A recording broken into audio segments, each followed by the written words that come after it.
আনসারকে দিয়ে যে খেলা শুরু হইল তাতে বোঝা যায় পতিত সরকারের সেনাপতিরা এখনো সবল এবং সক্রিয়।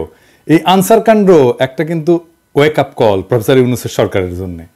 সরকারের সব স্তরে হাসিনার লোকজনদের না বের করে দিলে এই অনিশ্চয়তা এবং স্থবিরতা কাটবে না। আমি এটা ক্রমাগত বলে আসতেছি, সুপ্পু থেকে শুরু করে হাসিনার নিয়োগ দেওয়া ব্যক্তিদের বাইর করে না দেওয়ার ফল আমরা পাচ্ছি এবং পাইতে থাকবো। এর আগে শীর্ষ আদালতের মাধ্যমে কু করার চেষ্টা হয়েছিল, আগামীতে এই ধরনের চক্রান্ত চলতেই থাকবে। কেউ যদি মনে করে থাকেন পরাজিত ফ্যাসিস্টরা এবং তাদের প্রভু ভারত সবকিছু মেনে নিয়ে বসে থাকবে, তাইলে কিন্তু বোকার স্বর্গে বাস করিচ্ছেন। ওদের ফেলে যাওয়া জঞ্জালগুলো সমূলে সাফ করেন। ছাত্ররা আনসার কাণ্ড ব্যর্থ করে দিচ্ছে, কিন্তু ছাত্রদের ডাকতে হবে কেন? পুলিশ আছে না, বিজিবি আছে না, আর্মি আছে না? ছাত্ররা কি ছাত্রলীগ না মাস্তান যে এরা এই শেষ পিটাবে সবাইকে আর সবাই ঠান্ডা থাকবে? এটা কোনো প্রসেস হইল? আনসার অনেক আগে থেকে প্রস্তুতি নিতেছে, আমরা সবাই জানি। আর স্বরাষ্ট্র উপদেষ্টা লেজ মলতেছে বসে বসে। ওই যে দেখেন স্বরাষ্ট্র উপদেষ্টা মালদারে দেখেন কেমনে কথা কয়। 3 উপদেষ্টা এবং অন্যান্য যারা সহকর্মী সবার সাথে আলোচনা করে আমরা একটা সিদ্ধান্ত উপনীত হয়েছি, এখন থেকে রেস্ট প্রথা থাকবে না আনসারে। আর অন্যান্য যে যাদের দাবি দাওয়াগুলি আছে ওই জন্য একটা কমিটি করে দেওয়া হচ্ছে। এই কমিটি পর্যালোচনা করে আমাদের কাছে পাঠিয়ে এবং তা আমরা আন্তঃমন্ত্রণালয়ে বসে একটা সিদ্ধান্ত নিব। এইটি আপনাদের কাছে আপনার এই মেসেজটা সবাইকে পৌঁছায় দেন। রেস প্রথাটা একটু কি এটা একটু ব্যাখ্যা করলে ভালো হয়। রেস প্রথাটা হচ্ছে আমাদের নিয়ম নীতিমালা নিয়োগ বিধিমালা অনুযায়ী ওনারা 3 বছর চাকরি করার পরে 6 মাস যাবত ওনারা রেস্টে থাকে। এরপরে ওনারা আবার অঙ্গীভূত হয় 6 মাস পরে। এই 6 মাস ওনাদের জীবন জীবিকাটা একটু দুর্দশার মধ্যে থাকে, সেই জন্য ওনাদের মূল সমস্যাটা ওই জায়গায়। এই জন্য আমরা সবাই মিলে একটা একমত পোষণ করি যে এই প্রথাটা যেন বাতিল করা হয়। নিয়োগ বিধিমালা থেকে সেটা আমরা কিভাবে বাতিল করা হবে সেই প্রক্রিয়াটার মাধ্যমে আমরা এটাকে রেগুলার জব হিসাবে কিভাবে করা যায় সেটা আমরা দেখেছেন কথা কিতে পারে কাঁপিচ্ছে। হ্যাঁ, কাঁপিচ্ছে কেমন করে? আমি শিওর ডরাই প্যান্ট ভিজাই ফেলছে। এরা কোন আক্কেলে স্বরাষ্ট্র উপদেষ্টা বানাইছে? শোনা যায় এরা নাকি বিএনপির রিকমেন্ডেশনে করা হয়েছে। সত্য মিথ্যা জানি না। ওই নাকি কেউ গেলেই তাকে কয় যান বিএনপি করেন, এটা নাকি কয় ওই বিএনপির প্রতি কৃতজ্ঞতায়। যাই হোক, সত্য মিথ্যা তো জানি না। আবার অনেকে আমার কাছে উষ্মা প্রকাশ করেছে যে আমি কেন ওরে 111 কইছি। ওই নাকি ররে ফাটায় ফেলবে একেবারে, কারণ বিডিআর বিদ্রোহ নিয়ে ইন্ডিয়ারে ধরবে, ও ঠাইসা ধরবে। আপনাদের কি মনে হয় ইন্ডিয়ার সামনে দাঁড়ানোর হিম্মত রাখে? সব অপদার্থ উপদেষ্টা নিয়ে চলতেছে। আর এক উপদেষ্টা তৌহিদ সাহেব, উনি মায়ের বাচ্চা হবে তাই ছুটি নিয়ে নাকি আমেরিকা গেছে। এটা রক্তাক্ত বিপ্লবের পরে এই হইতেছে উপদেষ্টার অবস্থা। সাজেশন কইছে যে সমস্ত মামলা দেওয়া হইতেছে তার নাকি প্রথম পর্যায়ে পার হইতে পারবে না। তো এর দায় কার বলেন? আপনারাই বলেন। স্বরাষ্ট্র আর আইন উপদেষ্টার তো নাকি? যাই হোক, আসিফ নজরুল্লাহ এটা ব্যাখ্যা দিছে, কিন্তু এটা নিয়ে পরে আলাপ করবো। আজকে অন্য বিশাল প্রচুর আলাপ আছে, সেই জন্য আজকে এটা ধরিচ্ছি না। তো যে অভিযোগে মামলাগুলো দেওয়া হয়েছে তার বেশিরভাগ ক্ষেত্রে তো হাস্যকর। যেভাবে গ্রেপ্তার হচ্ছে অতি নাটকীয়, আর যেভাবে আদালতে তোলা হচ্ছে তার দায়িত্ব জ্ঞানহীন।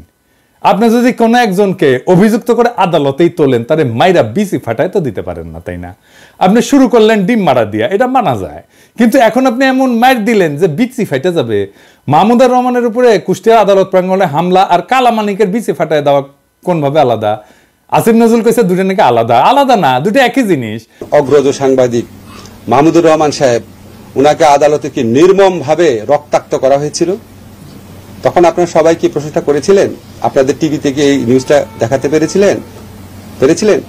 বিএনপির আইনজীবীরা এই কাজ করতেছেন কলে, এটা সবাই কইতেছে।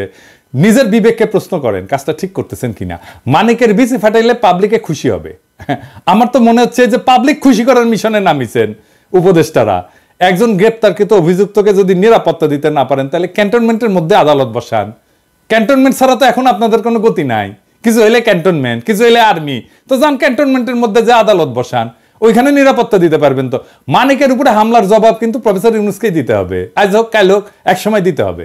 বিএনপির আইনজীবীদের কেউ এই প্রশ্ন করবে না। প্রফেসর ইউনূসকে এমন একটা বিব্রতকর প্রশ্নের মুখে ঠেলে দেওয়া কার স্বার্থে, কার উপকার করবে? মনে রাখেন, উনি যে আছেন এই জন্য ওয়েস্টকে আমাদের ব্যাপারে হোস্টাইল করতে পারতেছে না ইন্ডিয়া। উনারা আজাইরা বিব্রতকর পরিস্থিতিতে ফেলেন না, উনারা বিব্রতকর পরিস্থিতিতে ফেলবে ইন্ডিয়ান লেসপেন্সারেরা। আপনি যদি ইন্ডিয়ান লেসপেন্সারদের জন্য দেওয়া প্রভুপাদ উপাধি পাইতে চান, সেটা অবশ্য আলাদা কথা। তো প্রফেসর ইউনূসের ডিপেন্ড করলাম, এবার ওনারা এটা ধরি না, কি কন আর ধরি। স্যার আপনি যে জাউরার লগে দেখা করছেন, এই যে ইন্ডিয়ান হাই কমিশনার, আমি খুব মাইন্ড করেছি। আপনার কেউ নিশ্চয়ই বলে যে পিনাকি হুদাই মুখ খারাপ করে। হ্যাঁ দেখেছেন কি টাইটেল করেছে, দেখেছেন পত্রিকার নিউজে দেখেছেন? হ্যাঁ এই টাইটেল যদি সত্যি না হয় তাহলে আপনার দপ্তর থেকে প্রতিবাদ পাঠাবেন, আর যদি সত্য হয় তাহলে আপনাকে জবাব দিতে হবে কেন ইন্ডিয়ার কাছে আপনি সাহায্য চাইছেন। প্রণয় ভার্মার লগে আপনার দেখা করতে হবে কেন? সৌজন্য, হ্যাঁ ওই যে কইছে সৌজন্য সাক্ষাৎ, তো ও সৌজন্য দেখাইছে আপনারে স্যার? কি কন? আপনার শপথ অনুষ্ঠানেও আসছিল, আসে নাই, ওই সৌজন্যটাটুকু দেখাই নাই। এই তো জাউরার সৌজন্য বোধ, তাই না? আপনি বলেন ছাত্ররা আপনার দায়িত্ব দিছে, তো ছাত্ররা কি ভারতের সাথে কুসুম কুসুম সম্পর্ক অনুমোদন করে? করে না তো। তবে এই ছাত্রদের সম্পর্কে কিছু বলা দরকার একজন অগ্রজ হিসাবে, আর এই লড়াইয়ের একজন স্টেক হোল্ডার হিসেবে। আর প্রফেসর ইউনূসকে কিছু ইনসাইড স্টোরি সম্পর্কে বলা দরকার, তাইলে ওনার বক্তব্যগুলো আশা করি আরো নিখুঁত হবে। এই বিপ্লবটা স্যার ছাত্ররা শুধু একা করে নাই, ছাত্ররা লড়াইয়ের স্পিয়ার হেড ছিল, মানে যারা রাজনীতির ভাষায় বলে ভ্যানগার্ড, মানে কমিউনিস্টরা কয় আর কি ভ্যানগার্ড, বর্ষার ফলার মতো আর কি। বর্ষার ফলা কিন্তু একা কিছু না, এটা অকার্যকর অস্ত্র বা সামান্য কার্যকর অস্ত্র। আর পিসের লাঠিটাও একা কিছু না, সামান্য কার্যকর অস্ত্র, কিন্তু দুইটা একসাথে এটা কার্যকর অস্ত্র হইয়া ওঠে। তো বর্ষার ফলাটা হইতেছে ছাত্ররা, আর জনতা হইতেছে পিসের লাঠিটা। ছাত্রদের সাথে জনতাও নামছিল, ব্যাপকভাবে নামছিল। শুধু বিশ্ববিদ্যালয়ের ছাত্র না, মাদ্রাসার ছাত্ররা নামছিল, শহীদ হয়েছে কাতারে কাতারে। কে নামে নাই? রিকশাওয়ালা, গার্মেন্টস ওয়ার্কার, জামাত, বিএনপি, হেফাজতের কর্মীরা, আবু সাইদকে শিবিরের সাথী। তো গত 15 বছর ধরে যারা লড়াই করছে তাদের রক্ত অশ্রু কান্নার উপরে দাঁড়ায় আছে এই লড়াই। এই লড়াই দাঁড়ায় নাই, এই লড়াইকে আকাশ থেকে পড়ছে, হঠাৎ করে বিজয় আসছে। আবু সাইদ যে বুক চিতায় দাঁড়াইছে, এই দাঁড়ানোটা প্রথম কে দাঁড়াইছে বাংলাদেশে? দেখেন তো এই ছবিটা, গার্ডিয়ানে ছাপা হয়েছিল, বিএনপি কর্মী। তারা এইভাবে অসংখ্যবার দাঁড়াইছে। মুক্তিযুদ্ধে যেভাবে আওয়ামী লীগ কুক্ষিগত করেছিল, জনতার বিজয়কে আওয়ামী বিজয় রিডিউস করছিল, সে একই কাজ কইরেন না। আওয়ামী ন্যারেটিভের পরাজয় তো দেখলেন, এবার আপনাদের এই ন্যারেটিভও কিন্তু পরাজিত হবে যদি এটারে ছাত্রদের লড়াই হিসাবে শুধুমাত্র প্রতীয়মান করেন। 5 তারিখে আর্মি গুলি চালায় নাই, চালাইতে পারত। চালাইলে কি হইতো? প্ল্যান কি ছিল? প্রফেসর ইউনূসকে জিজ্ঞেস করেন। আমি ওনারে একটা কাজ করতে রিকোয়েস্ট করছিলাম, স্যার তো জানেন আপনি, যাতে আর্মির গুলি করা ঠেকানো যায়। উনি কাজটা করছিলেন, আপনাকে ধন্যবাদ। ওনার কাজটা সূত্র ধইরা আমার একজন বড় ভাই যিনি জাতিসংঘে কাজ করতেন, তিনি জাতিসংঘে কিছু গুরুত্বপূর্ণ ভূমিকা রাখছিলেন। জাতিসংঘের মহাসচিবের কাছে একটা ক্রুশিয়াল ভূমিকা ছিল। আমি প্রফেসর ইউনূসকে জানাইছিলাম যে এত কিছুর পরেও যদি আর্মি গুলি করে তাহলে প্ল্যান বি কি? আর্মির সাবেক জেনারেলরা আর্মি কনভয়ের সামনে দাঁড়াইতো। কারা কারা দাঁড়াইতো আমি আজকে নাম কইলাম না। হাসিনা যদি টিকা যাইতো তাহলে প্ল্যান সি ছিল। লড়াই এমন জায়গায় পৌঁছাইছিল যে আমরা সশস্ত্র লড়াই করলেও জিতে আসতে পারতাম, আর আমরা সেটা করতামও, আন্তর্জাতিক শক্তির সাহায্য নিয়ে করতাম, আগাইছিলামও। আর বেশি না কই। এইবার আমি একটা খুব খারাপ একটা সেন্সিটিভ প্রশ্ন করি, স্যার আপনারাও করি, ছাত্রদেরকেও করি, কিছু মনে কইরেন না প্রফেসর ইউনূস এবং ছাত্ররা। এই যে কয়েকশো পুলিশ মারা গেল, মাইরা যে টাঙ্গায় রাখা হলো, কে করছে? ছাত্ররা। আপনারা এটার ওনারশিপ নেবেন? নেবেন না তো। থানা আক্রমণ হইল একের পর এক, এমন কোন থানা নাই বাদ গেছে। পুলিশ যে আতঙ্কে পলাইলো, কে মাইরা টাঙ্গায় রাখছিল? কে? ছাত্র ভাই আপনারা রাখছিলেন? হ্যাঁ, কে করলো এটা নিশ্চয়ই বুঝতে পারতেছেন। এই বিপ্লবী সহিংসতা কোনো র্যান্ডম ঘটনা না, আর এইগুলো ছাত্ররা করেও নাই। কিন্তু বিপ্লবী সহিংসতার একটা ডিসাইসিভ রোল ছিল। হাসিনা না পড়লে পুলিশের পরে আমলাদের সিরিয়াল ছিল। হ্যাঁ আমি জানি, বাইসা গেছেন আপনারা। ওই যে সব সুন্দরী সব অপসরীরই একটা দুর্গন্ধযুক্ত গুজ্জদার থাকে, সেরকম এইরকম বিপ্লবের একটা বিপ্লবী সহিংসতা থাকে যেটা কেউ ওন করে না, কিন্তু ওই বিপ্লবী সহিংসতাটা দরকার। সেই জন্য আপনি বিপ্লবের পুরা গল্প কোনোদিন পাইবেন না, কারণ এই কথাটা কেউ বলবে না যে আমি এটা করেছি, কেউ বলবে না, কেউ স্বীকার করবে না, কিন্তু এটা হয়েছে। যাই হোক, তাই সবাইরা বাদ দিয়ে একটা গ্রুপকে মহিয়ান করে তোরা কৌশলকে বাদ দিতে অনুরোধ করি। তরুণ ছাত্র নেতা এবং উপদেষ্টা পরিষদের জন্য সামনে কিন্তু বিপদ আছে। বিপদটা কি আমি একটু বলি, খুইলা বলি। ছাত্ররা একটা শক্তি, সত্য, কিন্তু ছাত্র নেতারা ডিসপোজেবল। ডিসপোজেবল কথাটা শুনে আবার মাইন্ড করেন না। ছাত্র নেতাদের শক্তি অতি ক্ষণস্থায়ী। আমিও ছাত্র নেতা ছিলাম, আমিও ঠিক 90-এর অভ্যুত্থানের নেতা ছিলাম। হাজার হাজার ছাত্রকে ডাক দিলে এক কাতারে আনতাম। এখন ওই ছাত্রদের আনতে পারবো? পারবো না, কারণ তারাও ছাত্র নাই, আমিও নাই। ওদের সবার সংসার হয়েছে, রাজশাহী মেডিকেল কলেজে গেলে হ্যাঁ সাবেক ছাত্র পরে পরিচিতি পাইছে, পিনাকি ভট্টাচার্য হয়েছে, সেই জন্য হয়তো আসবে অনেকেই। কিন্তু আমি যদি আজকাল পিনাকি না হইতাম কেউ আসতো না। ছাত্রনেতার তার যে কনস্টিটিউয়েন্সি সেটাতে খুব অল্প সময় থাকে, খুবই অল্প সময় থাকে। ওই যে জায়মান অক্সিজেন বলে কথা আছে না, সামান্য সময় থাকে, ওই রকম জায়মান তার শক্তিটা। এই যে 90-এর অভ্যুত্থানের অগ্রপথিক ছাত্র নেতারা, এই যে দেখেছেন ওনারা কোথায়, এই যে বিচিত্রার প্রচ্ছদ প্রতিবেদন হয়েছিল আমাদের সময়, বিচিত্রার প্রচ্ছদ প্রতিবেদন হওয়া মানে বিশাল বিশাল ব্যাপার। বিচিত্রার প্রচ্ছদ প্রতিবেদন হয়েছিল, ওনাদের ছবি দেয়া, ওনারা কোথায়? কোথাও নাই। অথচ উনাদের কথায় তখন দেশ চলতো। এরশাদের পতনের পরে বাংলাদেশের ছাত্র নেতাদের মধ্যে 4 খলিফার চাইতে বড় ছাত্র নেতা আসে নাই। ওনাদের গত 40 বছরে কোনো বেল ছিল রাজনীতিতে? ছিল না। এখন আজকার ছাত্র নেতারা ডাকলে হাজার হাজার ছাত্র আসে, ঠিক 5 বছর পরে ওই ছাত্র ইউনিভার্সিটি থেকে বাইরে গেলে সেই একই বাগানে আসবে নতুন কুড়ি। শুধু সেই সেদিনের মালি থাকবে না, ছাত্র রাজনীতি কফি হাউসের সেই আড্ডা, বুঝছাও, এটা থাকে না। বারবার ছাত্রদের সামনে আইনা জনতাকে যে সামনের কাতার থেকে পিছে ঠেলে দেওয়া হইতেছে, তার সবচেয়ে বড় ভিকটিম হবে ছাত্ররাই, ছাত্র নেতারাই। তারা শক্তিহীন হইয়া পড়বে। রাজপথে ছাত্র জনতার বিপ্লবী ঐক্য হাসিনাকে পরাস্ত করছে, শুধু ছাত্ররা করে নাই। ক্ষমতা জিনিসটাকে আজকের ক্ষমতাবানদেরকে বুঝতে হবে খুব খেয়াল করে, কারণ এটা না বুঝলে আপনি ক্ষমতাকে ম্যানেজ করতে পারবেন না। কারণ ক্ষমতা খুব ডেঞ্জারাস জিনিস। আমি আপনাদেরকে বিপ্লবের একটা এক্সাম্পল দিয়ে দেখাই। ক্ষমতা কিভাবে বিপ্লবকে ধ্বংস করে দিতে পারে। রুশ বিপ্লব টেকেছিল, টেকে নাই। এত বড় সফল বিপ্লব টেকে নাই কেন জানেন? কারণ লেনিন নিজে ক্ষমতাকে কিভাবে ডিল করবেন, জনতার সাথে কিভাবে পুনঃসম্পর্ক স্থাপন করবেন, জনতাকে দিয়ে কিভাবে বিপ্লবকে ওন করাবেন, সেটা বুঝতে পারে নাই লেনিনের মতো প্রখর রাজনৈতিক মেধার লোক। ক্ষমতা এসে বিপুলভাবে অজনপ্রিয় হয়েছেন লেনিন আর তার নিজের দল মাত্র কয়েক মাসের মধ্যে। এটার সাথে বাংলাদেশের আগস্ট বিপ্লবের মিলটা ধরাই দেব, মজা পেবেন। রাশিয়া বিপ্লব হইল, লেনিন ক্ষমতা নিলেন, তারপর একটা নির্বাচন দিলেন কয়েক মাসের মধ্যে এবং গোহারা হারলেন। বিরোধী দল পেল 40% ভোট আর সে পেল মাত্র 25% ভোট। তারপর পার্লামেন্টে রেড আর্মি পাঠায় ওদেরকে পার্লামেন্ট ছাড়া করলেন। এটা হচ্ছে লেনিনের কেরামতি। সফল বিপ্লব করলো যেই দল ক্ষমতায়, তারপরে গোহারা হারলো। আর ওই হারার পরেই Soviet union one party state হয়ে ওঠে ধীরে ধীরে। দীর্ঘমেয়াদে শুধু বিপ্লব না, একটা প্রসপারাস নেশনকে পিছিয়ে দেওয়া হয় বহু বছর, আজকে পর্যন্ত মাথা তুলে দাঁড়াইতে পারেনি। আর একটা এক্সাম্পল দিই, শপথ নেওয়ার আগে মোস্ট প্রমিনেন্ট আর পপুলার ছাত্র নেতা কারা ছিল? আসিফ আর নাহিদ, তাই না? এখন মোস্ট প্রমিনেন্ট আর পপুলার ছাত্র নেতা কে? সার্জিস আর হাফনাজ আব্দুল্লাহ। কেন বুঝলেন তো? কারণ ওটা ক্ষমতার বাইরে। ক্ষমতা জনগণের সাথে নেতার দূরত্ব তৈরি করে সব সময়। ক্ষমতাবানকে জনগণ পছন্দ করে না, ক্ষমতা জনগণকে দূরে সরায় দেয়। লেনিনের মতো প্রখর রাজনৈতিক মেধা এই ক্ষমতাকে ম্যানেজ করতে পারে নাই। দুইটা দেশ পারছিল কিন্তু বিপ্লবের পরে ক্ষমতা আর জনতার মধ্যে মেলবন্ধন করতে, কিউবা আর ইরান। সেই জন্য এই দুই দেশে এখনো বিপ্লব টিকে আছে। আর এই অরাজনৈতিক এনজিও দুর্বল বুইরাদের ক্যাবিনেট পারলে ভালো, কিন্তু প্রফেসর ইউনূস তো খমিনেও না লেনিনও না। এখনই প্রফেসর ইউনূসের সরকারকে অনেকে এনজিওগ্রাম সরকার বলে। ওই যে হার্টের এনজিওগ্রাম না, ওই এনজিও মানে নন গভর্নমেন্ট অর্গানাইজেশন, আর গ্রামীণের গ্রাম মিলে এনজিওগ্রাম সরকার। হ্যাঁ বুঝছেন স্যার, আপনার সরকারকে এনজিওগ্রাম সরকার বলে। বুড়াদের লাগে এনজিওগ্রাম। এটা নতুন তরুণ বাংলাদেশ করতে পারবে না।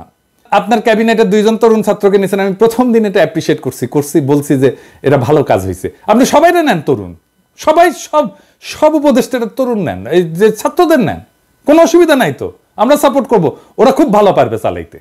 এর আগে ব্রিগেডিয়ার স্বাগত কইছিলেন না আওয়ামী লীগকে দল গুছাইতে, আজকে আসিফ নজরুল পিছে মুজিবের ছবি নিয়ে কইলেন আওয়ামী লীগ ঐতিহ্যবাহী দল, তার সংগঠন করার অধিকার আছে। ব্যক্তিগতভাবে আমি মনে করি কোনো রাজনৈতিক দলকে নিষিদ্ধ করার পক্ষে আমি না। আওয়ামী লীগ বাংলাদেশের স্বাধীনতা সংগ্রামে নেতৃত্ব প্রদানকারী দল, বিভিন্ন গণতান্ত্রিক সংগ্রামে এই দলটার অবদান ছিল। গত 15 বছর তারা যা করেছে সেটা তাদের ঐতিহ্যের সাথে যায় না। মানে বুঝছেন তো, এই এনজিওগ্রাম সরকারের কাম হইতেছে আওয়ামী লীগকে সাফসুতরা কইরা আবার মানুষের সামনে পরিবেশন করা। আসিফ নজরুলকে জিজ্ঞেস করেন, জার্মানিতে হিটলারের দল কি রাজনীতি করতে পারে? আওয়ামী লীগ কি ফ্যাসিস্ট দল না? আসিফ নজরুলকে জবাব দিতে হবে যে হ্যাঁ বা না বলতে হবে। জয়তে বললে চলবে না, যদি কিন্তু ইত্যাদি ইত্যাদি বললে চলবে না। কোন অথরিটিতে আসিফ নজরুল বলে যে আওয়ামী লীগের রাজনীতি করার অধিকার আছে? শেখ মুজিবের ছবি ভাস্কর্য যেই জনতা ভেঙ্গে ফেলা বিপ্লবের বিজয় ঘোষণা করেছিল, সেই নিন্দিত স্বৈরাচার ফ্যাসিস্ট হাসিনার পলিটিক্যাল আইকন মুজিবের ছবি পিছনে লাগায় যে উপদেষ্টাগিরি করতেছেন, এইটা কি জনগণের অনুমোদন নিয়ে লাগাইছেন পিছে? জনগণ তো এটা ভাঙছে, আপনি পিছিয়ে লাগায় রাখছেন কেন, টেঙে রাখছেন কেন? আর একটা বিষয় একটু আলাপ করে নিই আমাদের মিডিয়ার কিছু রেসপন্সিবিলিটি নিয়ে। সরকার গুমের শিকার ব্যক্তিদের সন্ধানে 5 সদস্যের কমিটি করছে, এর মধ্যে সাজ্জাদ হোসেন একজন। তো মানবাধিকার কর্মী এনটিভি একটা নিউজ করেছে এটা নিয়ে, এই যে দেখেন, হ্যাঁ, ওইখানে ছবি দিছে এই মালের, সাজ্জাদ হোসেনের বলে এই ছবিটা হইতেছে সুয়েটের প্রাক্তন ছাত্রলীগের প্রাক্তন সাধারণ সম্পাদক, গত 15 বছরের স্বৈরাচারের সুবিধাভোগী। তো আপনি সাজ্জাদ হোসেনকে চিনেন না? সে একজন মানবাধিকার কর্মী, আমাদের কলিগ তো, আমাদের সহকর্মী তো, তার সাথে কাজ করেছি তো। আপনি সে একজনের জায়গায় আরেকজনের ছবি দিয়ে দিবেন আর হাউকাও লেগে যাবে বিভিন্ন জায়গায়। আমার কাছে কতজন পাঠাইছে, এই যে দেখেন এই লোক গুমের হয়েছে। আরে না রে ভাই, এই লোক তো হয় নাই। হুদাই আপনি কি সাংবাদিক নিয়ে রাখছেন এনটিভিতে এই সমস্ত আউল ফাউল? এডিটর সাহেব দেখান তো এনটিভির নিউজটা দেখান, আর ছবিটা দেখান, আর ওই দেখায় দেন যে ওটা কার সাথে মিল আছে, কার ছবি ব্যবহার করেছে দেখায় দেন। এই কাজ করিয়েন না। যাই হোক, আর এটা ইস্যু নিয়ে প্রফেসর ইউনূসের আমি নজর কামনা করছি। আসেন এটা আলাপ করি। হাজার হাজার আহত জনতা ছাত্র কাতরাইতেছেন। আপনি বলছিলেন না এদের চিকিৎসা ব্যবস্থা করবেন না, তালিকা করতে পারলেন না আহত নিহতদের। আপনার উপদেষ্টাদের তো জানাই নাই কেমনে দেশ চলে, কিভাবে দেশটা ফাংশন করে, কয় হাজার আহত, 10,000 20,000, তালিকা করতে পারেন না এতদিনে। একটা হসপিটালে তো গেছে সে, তাই না?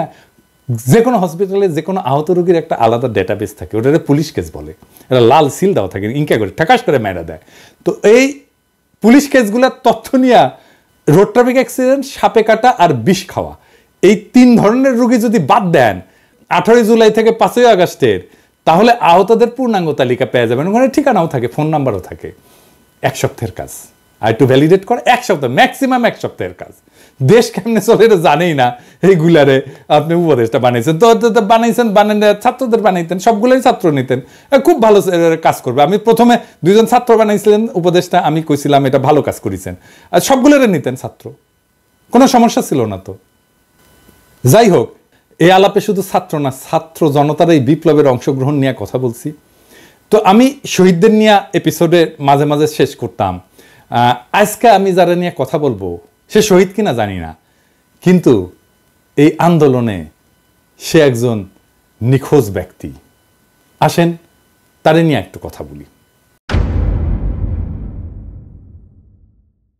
ইয়াসিন আরাফাত একজন দরিদ্র শ্রমিক, রাজধানীর ঢাকার কুড়িল এলাকায় ইঞ্জিন মেকানিক হিসেবে কাজ করতেন।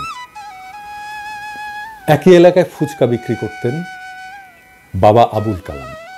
গত 18 জুলাই বিকেল ইয়াসিন আরাফাত বাবাকে ফোন দিয়ে বলে, বাবা আমি খুব বিপদে আছি। এরপর ফোনের লাইন কেটে যায়। ওই ঘটনার 1 মাস পার হলেও ছেলের সন্ধান পাননি আবুল কালাম। সন্তানের খোঁজে বিভিন্ন জায়গায় ঘুরে বেড়াচ্ছেন। অন্যদিকে নিখোঁজ থাকার পর অনেকে ফিরতে শুরু করেছেন পরিবারের কাছে, কিন্তু ইয়াসিন আরাফাত ফেরেনি। কেউ তার খোঁজ নেয়নি, কেউ ফেসবুকে লেখেনি, তাকে নিয়ে কোনো পত্রিকা স্টোরি করেনি। করবে কেন? সে তো আর এলিট না, নিতান্তই সাধারণ শ্রমিক, যারা কোনো প্রতিদানের আশা ছাড়াই লড়াইয়ের মাঠে নেমেছিল। কোনো কোটা না, কোনো চাকরির ন্যায্যতা না, নিতান্তই সে হাসিনার নির্মম শাসনের বিরুদ্ধে, ছাত্রদের উপরে চলা নির্মম ফ্যাসিস্টের আক্রমণে বিক্ষুব্ধ হয়ে পথে নেমেছিল। সম্ভবত তার জীবনটাও দিয়ে দিয়েছে। তারপরে বেওয়ারিশ লাশ হয়ে কোথাও দাফন হয়ে মাটিতে মিশে গেছে এতদিনে। তার বাবা কাঁদতে কাঁদতে ছেলেকে খুঁজছে। তার কান্নাও একদিন শুকিয়ে যাবে। বিপ্লবের এমন অসংখ্য শহীদ অগোচরে থেকে যাবে।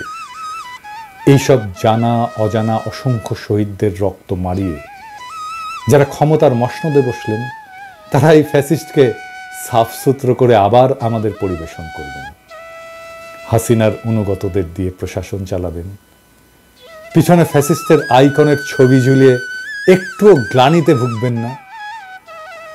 ইয়াসিন আরাফাতের বাবা আবুল কালামের জীবনটা এক অসীম দুঃখে ডুবে গেছে।